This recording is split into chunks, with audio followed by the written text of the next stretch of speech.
On 25 February 2026, Prime Minister Narendra Modi landed in Israel to a spectacle carefully choreographed for history. The warm welcome of Indian Prime Minister Modi continued with a standing ovation in the Knesset, applause echoing through a chamber that has defended siege and bombardment as national destiny.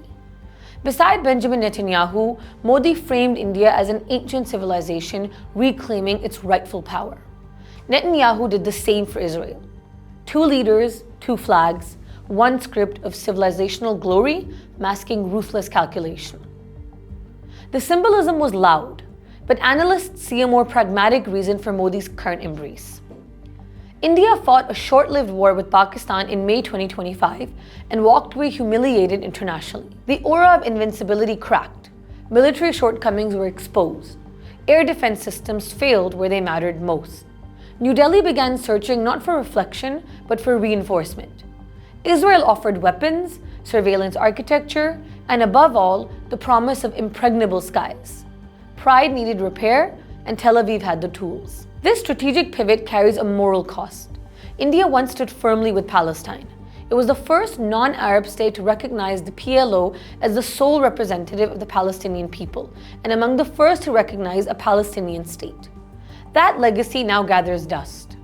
India is eerily silent on the genocide being committed by Israel in Palestine, and that silence has generated fierce opposition within India against the current government's stance. Principles have been traded for missiles and radar. The parallels between Netanyahu and Modi are not superficial gestures of friendship.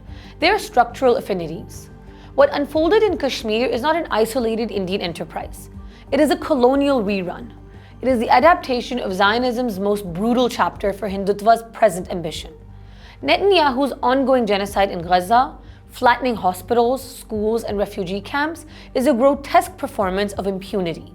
Modi has watched and learned, absorbing lessons about control, optics, and endurance under criticism. The parallels are methodical.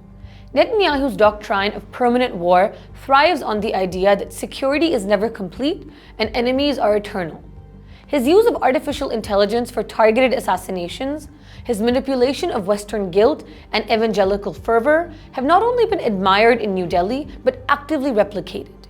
India now imports Israeli surveillance software, drones, and even battlefield ethics. In return, it exports a homegrown brand of majoritarian supremacy and digital authoritarianism that normalizes constant monitoring and dissent as treason. Netanyahu cloaks his violence in the language of Jewish survival.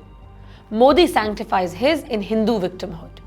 Both rely on imagined past traumas to justify present atrocities. Both rule through fear. Both manufacture enemies. Both weaponize religion not as a private faith, but as a public threat. Zionism and Hindutva share more than tactics.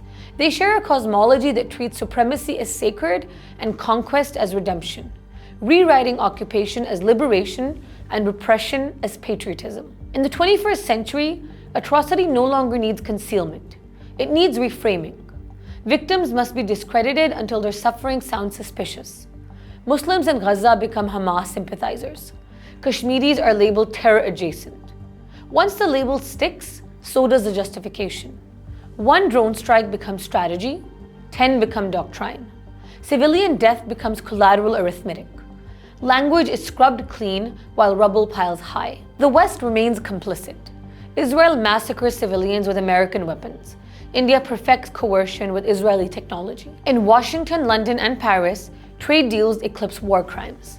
Human rights language is defamed, reduced to calls for restraint and dialogue that echo hollow against bombed neighborhoods. War criminals pose as visionaries. Ethnic cleansers lecture the world on democracy. Media conglomerates turn bloodshed into breaking news stripped of history, ethics, or consequence. Modi and Netanyahu stand together not merely as allies, but as mirrors.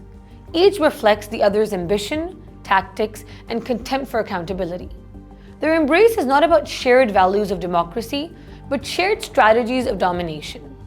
Two faces, one coin, stamped with the image of power without remorse and security without justice.